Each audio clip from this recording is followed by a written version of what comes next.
Welcome to Ranking Every Commander with the Nitpicking Nerds. It's this video, and then it's the top 10 of all time.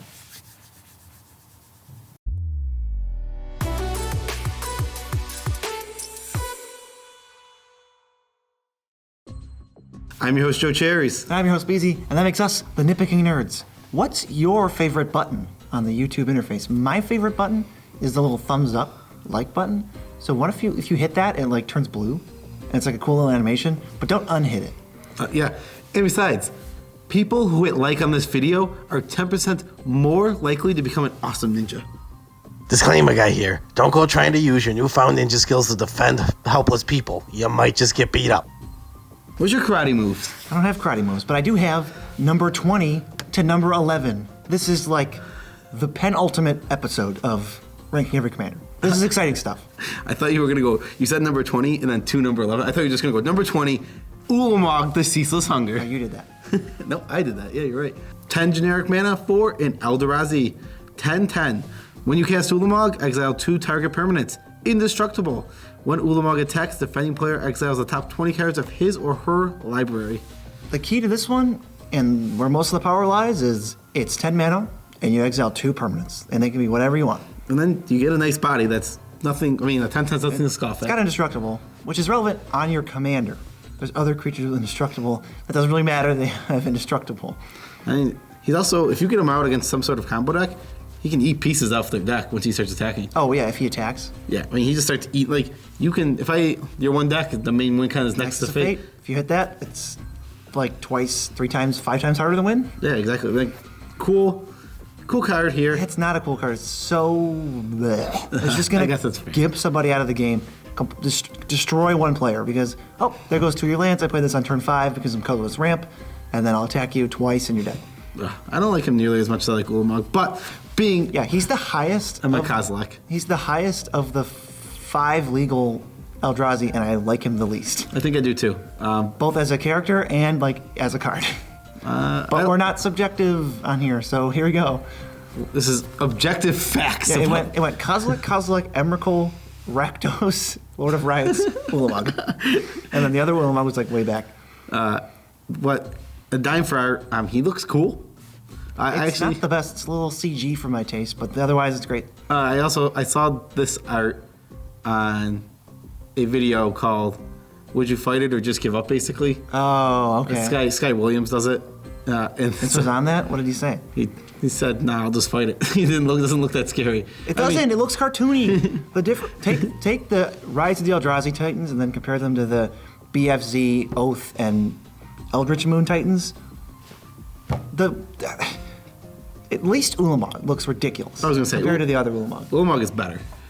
Not Battle for Zendikar is worse.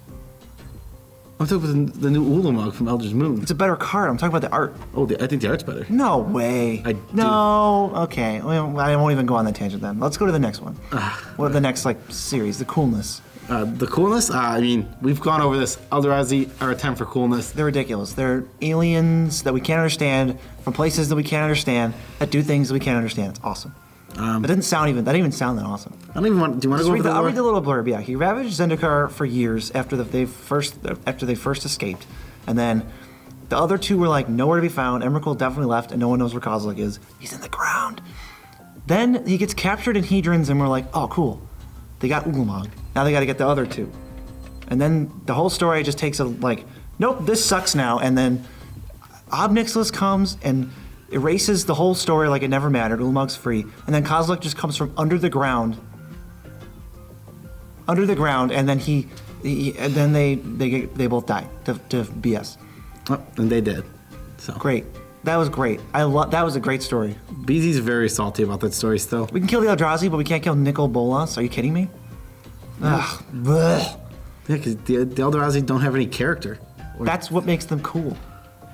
I'm not arguing with what you're saying. I'm saying there's a reason. I'm just mad about this, and I can't move past it, so you just move on to the next one, and I'll recover. Poopy baby. I'm poopy about it. It makes me sad. Number 19. 19 of every commander that's ever lived, by the way. 19. This is huge. No, it's Every one of these I'm going to say this is huge. They're all huge, and they're all really good. No, I'm going to say it now. This is Gerard, Weatherlight Hero. 2 red white for a legendary creature, human soldier, 3/3. First strike. When Gerard dies, exile it and return to the battlefield all artifacts and creatures in your graveyard that were put there from the battlefield this turn. This is kind of like a Boros, Eggs, Artifacts, Tiny Creatures deck? Sacrifice? It doesn't. It's like a black-red deck masquerading as a Boros deck. This is actually a cool Boros deck. It's something completely different. Interesting Boros. commander. Whoa. That's why he has a 7 for power, because he's pretty good, and you can do some combo-esque shenanigans with him. I mean, if you have a sack out left for your artifacts, you can just sack them and then sack your commander and just get it all back. Don't worry, they worded it right to where he dies, you put him in your graveyard, and then he exiles himself, then you put him in the command zone. So you still get the trigger. Yes. So Otherwise, he'd be terrible. It'd be like a 2. well, yeah, he'd put himself in the exile. It'd be a Oh, one-time use. that would. He's got an 8 for fun, because I think he's pretty fun. And I like at this point, they're all super fun, and I think the 2 downside maybe you're a Boros. It's downside for you. Boros sucks. It sucks to be in Boros. Sucks to have to be in We Boros. need more tools. But at We're least getting tools, so I can't even complain. But I wish it was like 2 years in the future. At least you get to like cycle through all these eggs. Like you get a lot of the eggs draw. So Like Chromatic Star, Chromatic Sphere, maybe Mind Stone, Terrarian. Wow, what a deck! you get to play Core Clan Ironworks in this deck. Kark Clan, Kark Clan. Kark Clan. Whatever. I don't care. Talk about the art. The art's great. This is the inverse of the Grevin art, and it is so good. He's driving the Weatherlight. Grevin's driving the Predator, I think. Is that what it's called? The Predator? I think that's what it's called. Yeah, you might be right. But super cool. They're 10 for. Nemesis. It's just you got story pieces in the background and the glass. I don't even know. It's great. It's Rainbow colors. very- Who cares? It's awesome. Very, very, very good art. 10 for coolness. He's Gerard. He's Gerard. We talked about Gerard way back when we hit the original Gerard card, which sucks. It is horrible. I think he's like a 3/4 for 4, and you pay like 8 mana and you gain 1 life or something. I think that's exactly what it is. No, I think But Gerard's great. Urza cultivated Gerard, like perfect genes, ultimate hero guy, sacrifices himself, save everyone. He's amazing. people don't like Gerard apparently, because when we said Gerard was a 10 the first time, somebody's like, you didn't read the same stories as me, because I think that guy's lame. All right. Maybe he's a Mary Sue. Maybe, but he was built to be a Mary Sue. I don't know. Fair enough. How about uniqueness? It's Boros, but it's artifacts. And it's second sunrise type Faith's Reward too. All 7 points come from the fact that this is a Boros artifacts deck, because if it's not Boros... If you port this over to mono red, if you and it put, just said artifact. if you port this over to mono red, if you port this over into the blue red, it's like there's... Blue would be weird. What? Blue This is... would be weird if it was a mono blue card. Blue cares about artifacts a lot. Yeah, but this would be weird if it was a mono blue card. I mean, Gerard would be weird if he was mono blue. No, just the dies, then you exile it, like that's a blue thing. Returning them, it's not blue. I guess it's just a white ability. Yeah, it's kind of what. Anyway, we're gonna move on. Tangent. Because let me tell you, this is huge. This is huge. Number 18. This is huge. What? Nezu Hall, Primal Tide, 5 blue for a 7/7 legendary Elder Dinosaur. Whenever an opponent casts a non-creature spell, boom, you draw a card.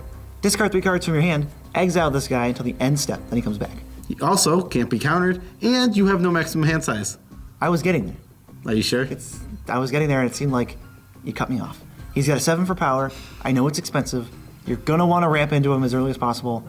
Get your Wayfarer's Baubles. Get your Burnished Hearts. Get your terrain generator for all Myriad Landscape. Let's go. Let's get this guy out on like turn 5, and then he's never gonna go away. Your mono blue, he's never going away. You're gonna draw like 4 cards a turn cycle. Yeah, and that's also he's a great strong card. Put him in your command zone, and you get him out. And like B said, how are they going to get rid of this guy? You have counter magic to protect it. You have the discard way to protect it. It protects itself. It fuels the discard to protect itself, and it's got a 7 power. It's just going to clock somebody. Yes, it is a 3. It is that key number 7, which is a 3-hit kill. Absolutely. I think it's super fun, and I think the fun that you lose is your opponents aren't going to have that much fun. It's a mono blue. This is annoying. Mono blue's annoying. I was getting to that. Mono blue's annoying. It turned into a counter spells deck, like all mono blue decks do. Protect the queen. This is play it how you don't even need a threat. Your deck needs no threats in it because you have it. That's all it could be, a girl. I don't know. That's. I'm not checking. Protect the queen is a colloquialism. Okay, it's not. I know. Yeah. But I was just saying, I'm not checking. You want to check? I'm not checking. No. Because Nezu Hall is in fact a manifestation of blue mana and the devouring depths of the sea. So I think gender is almost irrelevant. There's no boy Nezu Hall and girl Nezu Hall mating to make baby mystic remoras. You don't know that? I do. They're just embodied. They're like avatars. They just don't say it. Mostly because it's a legendary creature. They're not avatars. They're like manifestations of mana. They're like elemental type things. But they would just be avatars if they were avatars. No, there's a lot of manifestations. There's another one that's on this list, in fact. Yeah, but you're wrong. You're wrong. It's a 10. There is one on the list. 10 for art. Fantastic. The only thing I don't like about the art is like how small the body looks in the background. It's like big head. His neck is really long. It's so off-putting. I love the Leviathan so long. lurking in the dark water type stuff. It's scary. And that's all scary. I would not.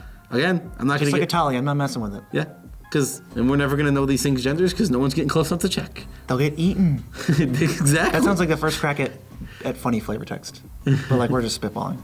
Like, if nobody knows if it's a boy or a girl. Because they get eaten. Because they get eaten. All right. It's got a 10. Hear me out, though. Well, that's like, it has one sentence of lore. It's an elder dinosaur.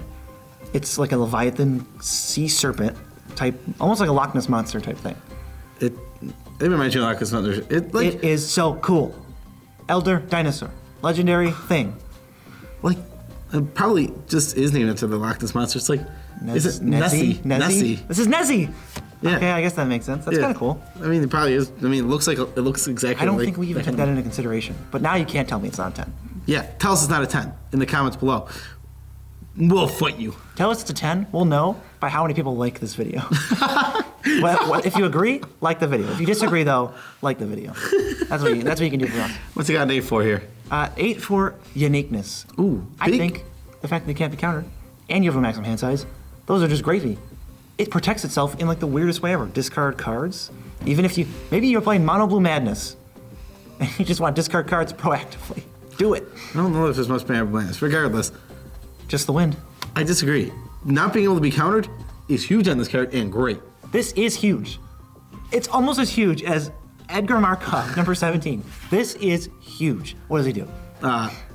Well, he's huge. 3 in Amaro for a legendary Vampire Knight, 4/4, Eminence.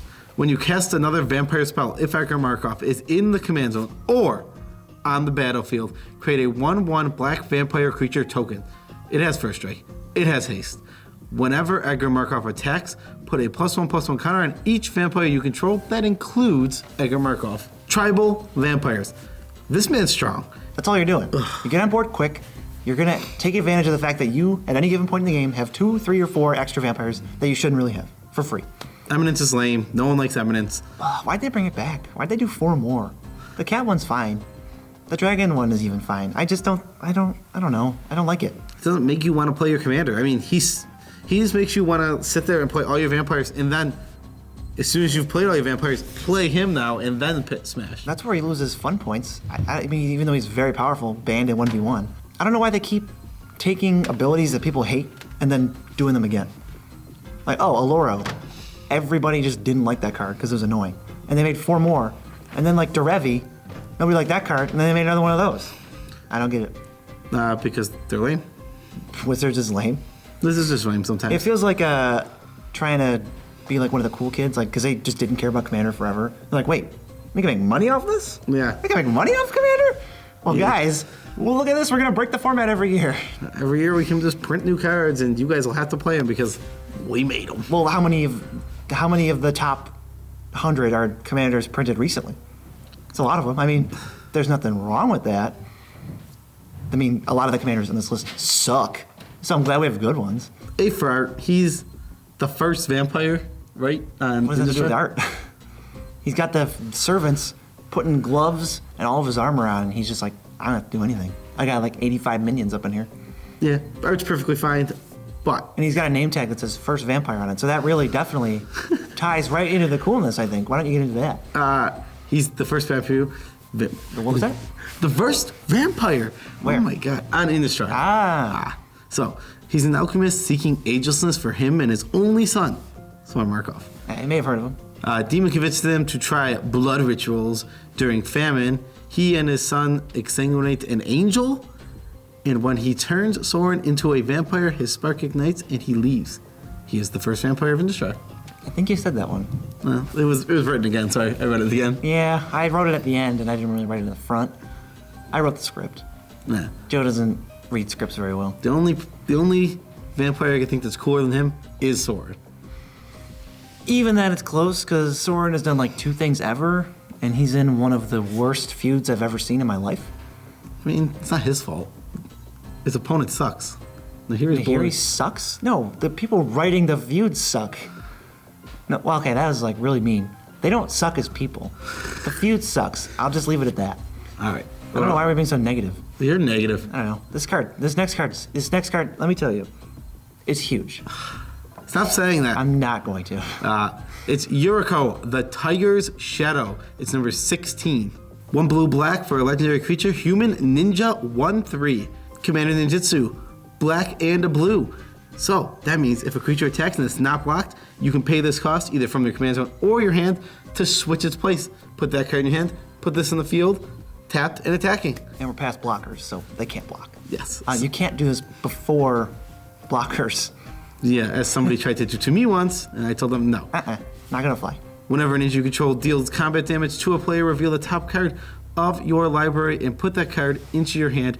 Each opponent loses life equal to its converted mana cost. Like tiny evasive threats, stupid 1/1 blockables, 1/1 flyers, anything with upside, changeling outcast, whatever, ginger root, get in there. Because you're gonna swap it with Yuriko, hit them, and you're trying to stack your top of your library so that every time a ninja hits, you get to drain your opponents for 6, 7, or 8. Changing Outcast might be the best one because it's also a ninja. I told you that card was good. It's awesome in this deck. It's like I said, it might be the best one drop in the whole deck. What does she have for power? Power at 8. Why? Because it has no command attacks. It's one of the main... just like Derevi, you might say. Yes, it has no command attack. So you attack, and then you play to put it back, and then sometimes you attack, and they go, well, I'll kill it, and then you have this other 1/1 dork that's out there, and you're just like, oh, I'll command ninjutsu it. Yeah, ninjutsu is an ability not casting, so it doesn't use command attacks. It's so strong. It's just dumb. It's got 10 for fun, though. I think I played against this. I don't really think it's that miserable. It's a 1/3. You got to worry about the top of the library stacking. You get to play so many random cool things. You get completely set back to the Stone Age by like Damnation. So I don't know. I don't hate this deck at all. I think it's cute. The thing that feels good about this deck, where it feels like you're not getting sent super back to the Stone Age, is because every time you hit, you're getting a card back, and you're getting card advantage. Well, yeah, you have resources, but it slows you down. You can't get back on the board immediately. You can play like 2 guys, and then you got to attack with them, and they know what you're doing. Have you seen Ginger Brute? He has haste. He does have haste, and you can't catch him because he's the gingerbread man. This has a 7 for art. It's a ninja with... Okay, hold on. Let me look at this art again, because every time I look at this art... What is that weird claw thing she has? She's got a little grabber. She's lazy. She's like, ugh, my Coke can's all the way over there. She's short. She can't get stuff on the top shelf. She looks like she's like 5'3". She's not very tall. I don't know what's going on in the background. Oh, I guess it's like a temple. She's on a roof. She's jumping from rooftops. That's good for her. She is like a vigilante with no identity. She's got a secret identity. Like her identity is a secret.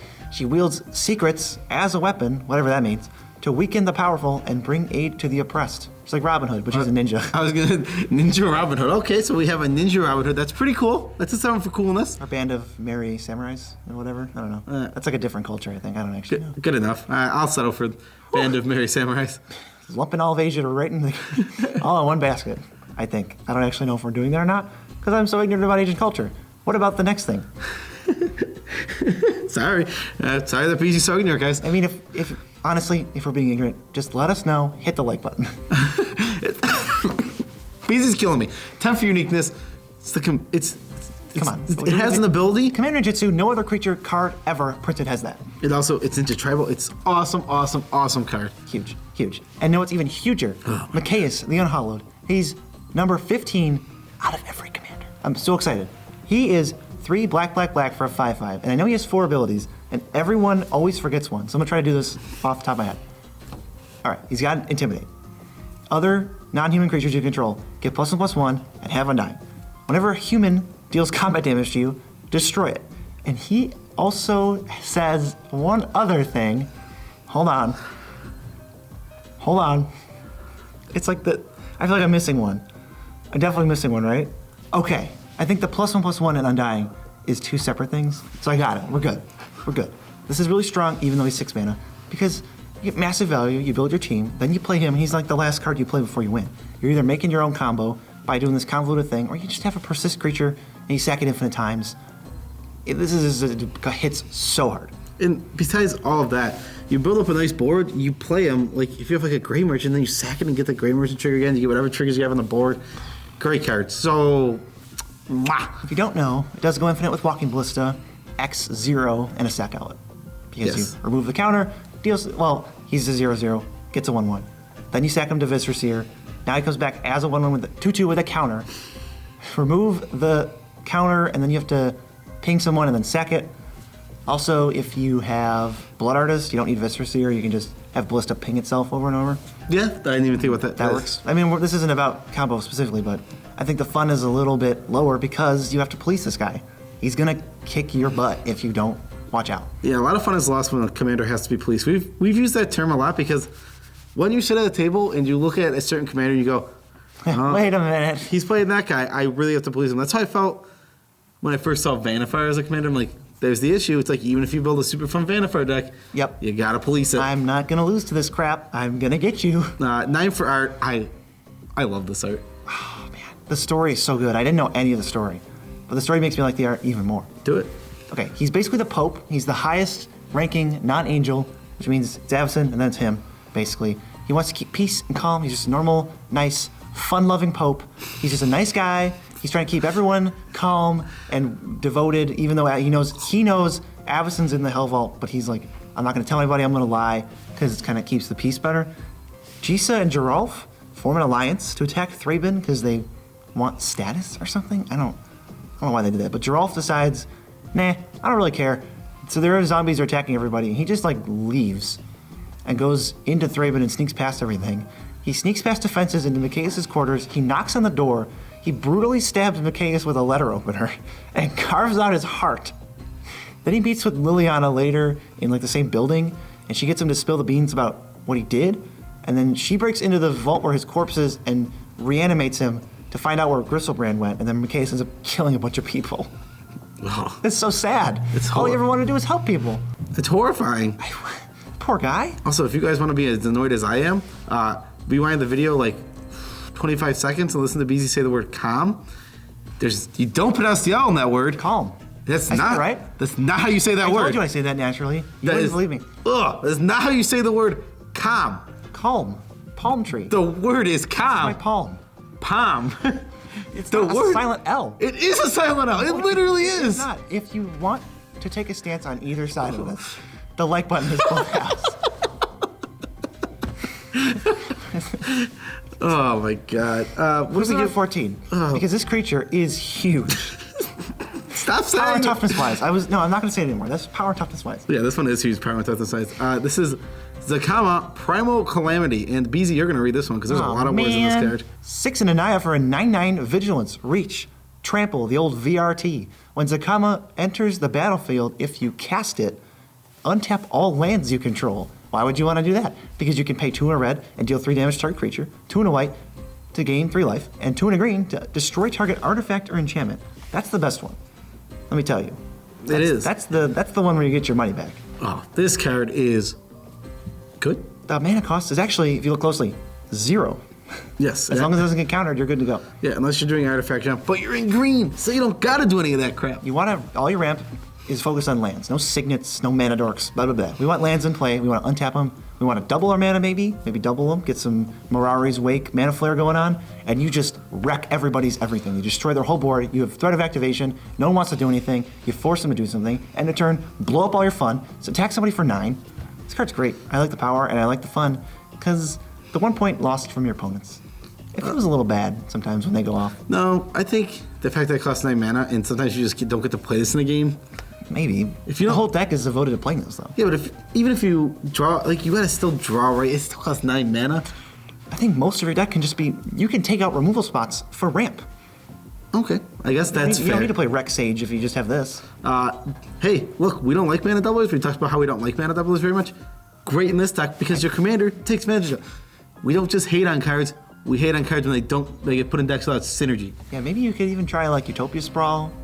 Maybe do like an Enchantress build. Get your Enchantress payoffs in there, right? That could be cool. It'd be a unique way to play Sagama. I like that. An A for art. It's like a big three-headed weird dinosaur. You had me a three-headed dinosaur. Come on. It's got 3 T-Rex heads. We talked about Mimeoplasm has 1 T-Rex head on its arm, and that's amazing. That's This cool. has 3 on its neck. Elder dinosaur. Need I say more for coolness? Oh, how about the entire story? It's the embodiment of red, white, and green mana. I don't know why there's 6 Elder Dinosaurs. This one, red, white, and green just get extra embodiments. I think it's because those are the 3 The colors. suns? Those are all those are the colors of the dinosaurs on the plane. Well, There's no black dinosaurs and there's no blue dinosaurs. Other than What are they doing? Other than Nezu Hall and Tetsumak. yeah. So I think that's why there's also a Nile one. Bizarre. This is the highest rated dinosaur in all of Commander. Yeah, I mean, That's not saying much. it is because it's number 14. No, well, that is huge. That is great. But the fact that it's the highest rated dinosaur, I don't know. A lot of people probably saw that coming. Yeah. It's like 7, maybe 10. I don't know. Well, we have the five elder dinosaurs. This one, Gishath. Gishath, is that it? Morphon is a dinosaur. Misform Ultimus is a dinosaur. I don't know. I don't think we can get to 10. We got 9 dinos. 9 dinos. Ninos. How about uniqueness? The fact that it untaps your lands on ETBs if you cast it. So If you want to you- like unsummon this?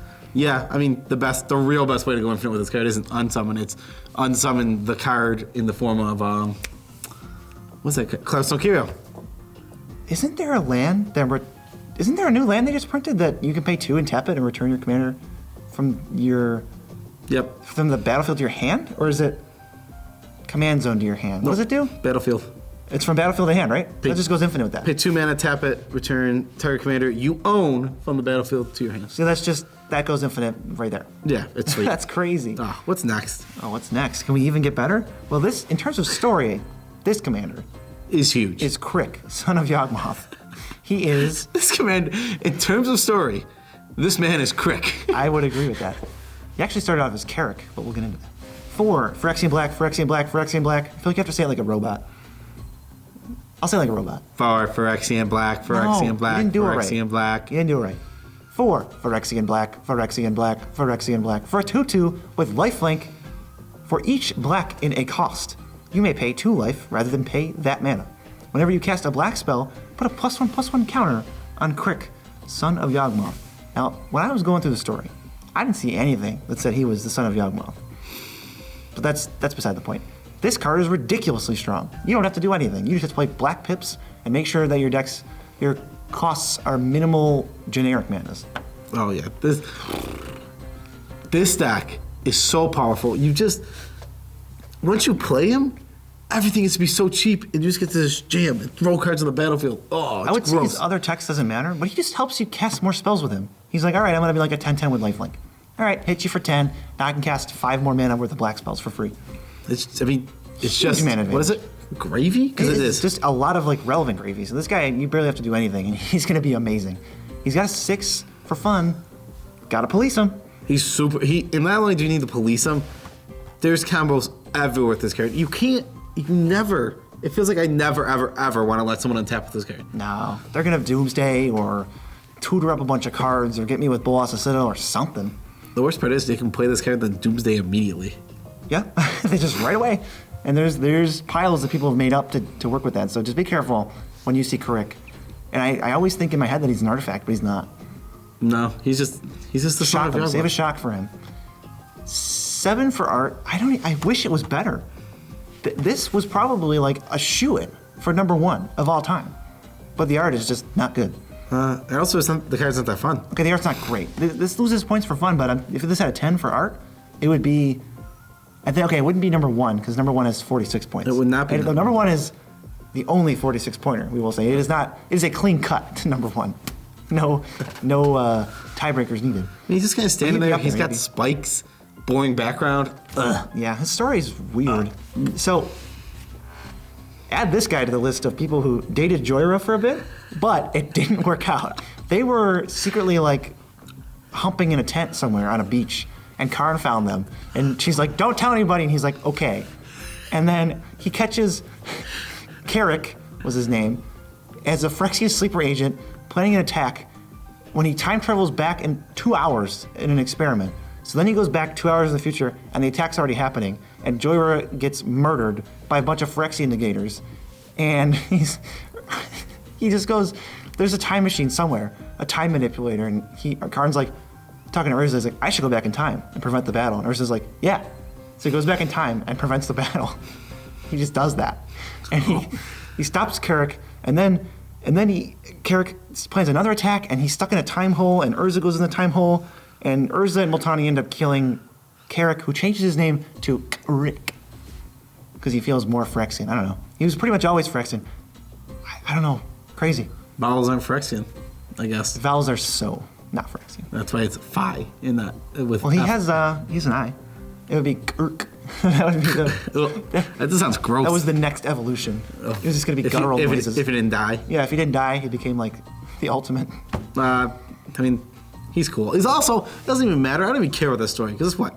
If your daddy is Yogma, you would tempt for coolness.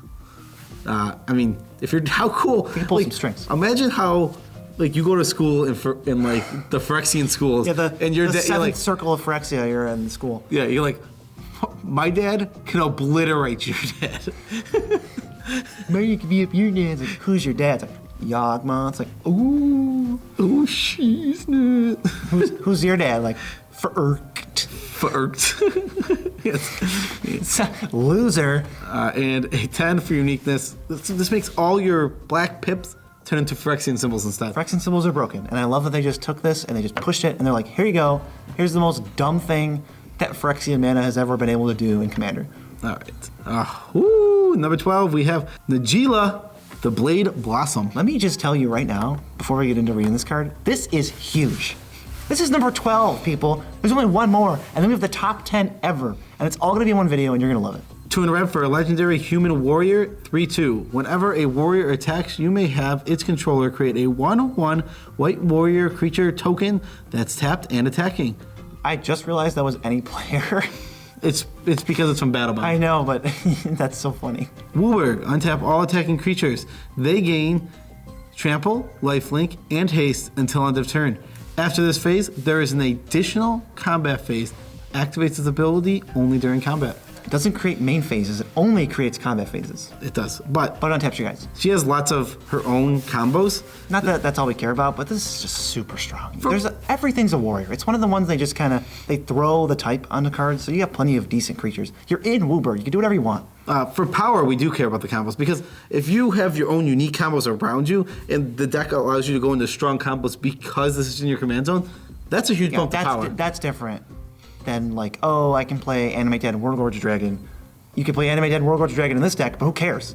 Yeah, exactly. It doesn't matter. Like, I can't take that into account. Yeah, there's so I can't remember anything off the top of my head. I know if you're making enough warriors, you just need infinite Wooburg. That's literally all you need. I know she has a ton of ways. Repository is the way, because you just pass combat and then you have a million counters on it. Yeah. Okay. Yeah. There's more than one. That's why this card's cool. Sure. You got to police it. I think it's still fun. I think it's still cool. But it doesn't. I don't think it has to be policed nearly as much, because as much as it might have to be policed in some ways, it doesn't require. It's not like, oh, Nagila plus one thing, we're done for. No, it's Nagila plus like 5 creatures plus some weird payoff thing. You can figure out when you're going to be in trouble. Yeah, you can see when the trouble's coming. You can remove certain things. If they have 4 lands in play, you're fine. I'm not going to sweat that. Yeah, if they play this on turn 3, I'm not like, oh no. Oh no, guys. But if they play Crick on turn 3, it's like, uh-oh. I think we're dead. We might just be dead. I think the art is great. I love the little flower in her hair. This is Battlebond art, and it's like one of the only Battlebond arts I don't hate. Battlebond had some rough art. Battlebond was so rough on art. But let me get into where she flounders a bit. And by a bit, I mean a lot. Here's the entire lore segment on Nagila, and it's very frustrating. A human warrior. Wow. A human warrior fighting in Valor's Reach. Okay, that's it. That is the entire blurb on MTG Wiki. That's so sad. Are you kidding me? Are you kidding me? Pier and Toothy are rares. The demon and the angel are in love. They're like, there's so many more better dynamics, and she's just like, I could tell you everything about this based on the card. It says human warrior on there. I get it. I know she's on Valor's Reach because that's where we know they are. That's what the plane. That's what the Coliseum is in the plane. Ridiculous. They give us nothing. and Nothing. it sucks for her. You have to go by her name and her cool little appearance. The Blade Blossom is an awesome name. Her appearance looks cool. That only gets you so far. And she's still number 12 of everything ever. Yes, because she's an awesome commander. We don't need to go into uniqueness. Pay Wooburg, untap your warriors, untap your guys, go for multiple combats. I almost said this was the top Wooburg commander? Yeah, and then I saw the next one. This, I think, is the top Wooburg commander, beating her out by the finest of margins. And now this one. Ramos, Dragon Engine. 6 mana, 4/4, flying, legendary, artifact, creature, dragon. Whenever you cast a spell, put a counter on Ramos for each of that spell's colors. +1/+1 counters, mind you. Remove 5 of those counters, add to your mana pool. Activate this ability only once each turn. It's 10 mana, that's Progenitus mana. This card is janky, it's only got 4 for power, but it's so cool. It is so cool, there's so many different things you can do. I've seen Charm Tribal, because each charm gives you 3 counters. I've seen +1/+1 counters, where your spells are multicolored and you just happen to be putting extra counters on them. Going for infinite mana, going for janky planeswalker stuff, this is crazy. Now, we made a really janky version of this combo. We messed it up in the video, so don't go back and watch that. In this one, what did we do? We messed up. No, in Ramos, what did we do? The Ramos combo that we made in the deck. What was it? We tried. We had some. I know we messed up Cease. We messed up Ramos. Ramos was in the Cease deck. Ramos was part of the combo. Oh, so it wasn't we didn't do a Ramos deck. Yeah, we messed up a combo with Ramos. Yeah, don't worry about it. Like the video if you saw that episode. 10 for fun. No one's gonna ever be able to dispute this is 10 for fun. Fun is objective, okay? And we've narrowed it down to science, and it's 10. So shut up about it. It's not even close, and there's no point in discussing it. So let's go to the art. It's a giant robot dragon. Robot dragon. I don't know. What do you want from me? Look at the scale of it. Look at the awesome Windows 95 background. No, the background looks. It's so well done. It just looks like. I love how it looks like a sky. I love it. Like it looks like photorealistic. I love how this guy looks. And then there's a metallic dragon taking up the whole thing. That doesn't look photorealistic. Almost looks like he was photoshopped down. Yeah. 10 for coolness. Robot dragon. Yes.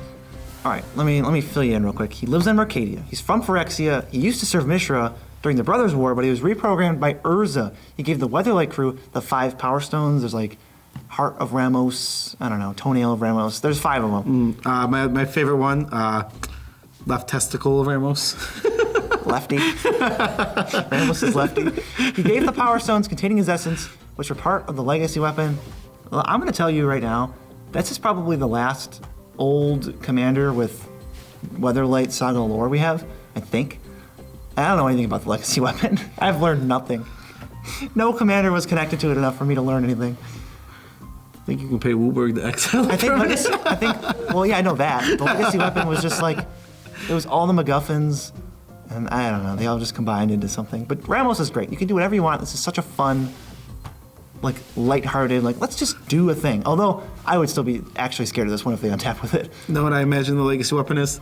It's the, you know when the Power Rangers all take their weapons? Power sword, they make a, power daggers. They make a stupid gun out of it. Power lance. There's 5 of them. And they're 5 different colors. That could be the Ramos Power Stones. Power Stone. They just throw. This is the stupidest thing ever. They take all their weapons and they combine them into a gun. Well, actually, now that I'm thinking about it, if his left testicle and his right testicle were 2 of them, they were literally Power Stones. The stones on that man. We need those stones. Yeah, you can combine them into whatever, the Power Rangers gun. What is it called? Power Blaster? No. I don't know, it doesn't even matter because it's stupid because it's just the bow and arrow is literally just the only thing that shoots. So they just throw a sword on a bow and arrow and they shoot it. My favorite one is the lance. It's like none of it does anything. The lance for stability. Like, and the Yellow Ranger grabs both of her things, like puts it on the side for no reason. It's like, aesthetics, go! I think the axe turns into the gun too. He like cocks it. Oh yeah, that's right, he does. It like opens. That one's relevant too, but the rest of them can go away. The sword is on top. It's just on top. Well, the actor does like this. He puts it on like this. Maybe we'll clip it real quick so you can see. Power sword!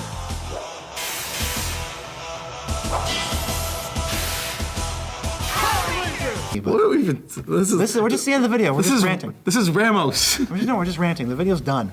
We are so excited to get to the top 10. They're all coming in one video. Don't worry, we're not going to do one.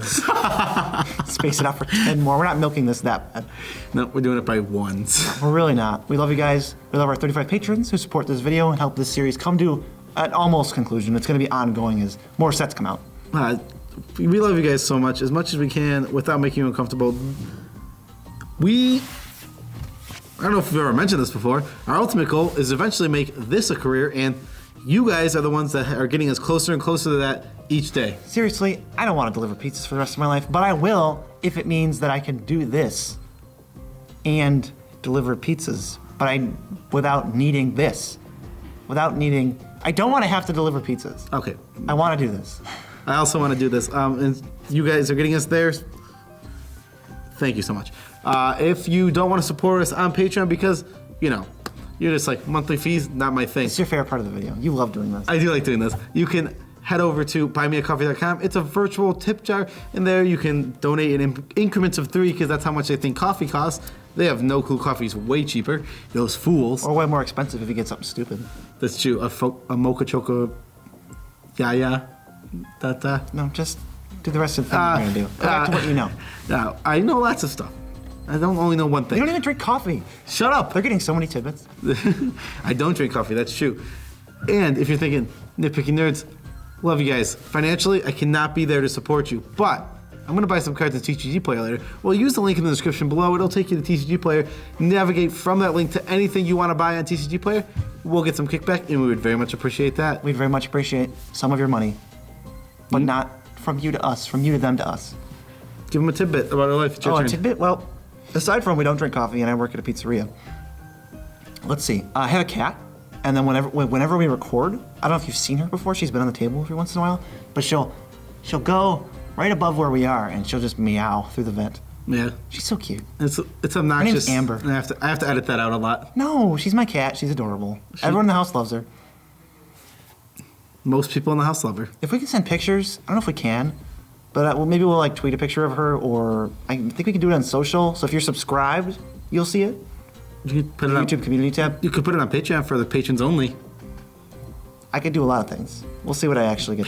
Only patrons get to see it. You might as well like the video, subscribe, and then also follow us on Twitter and go to Patreon because I'm only going to do one. Make sure to like, comment, and subscribe. Oh, no, don't give them too many calls to action. Just do the regular outro that we do. Okay. Peace out, Tribe Scout.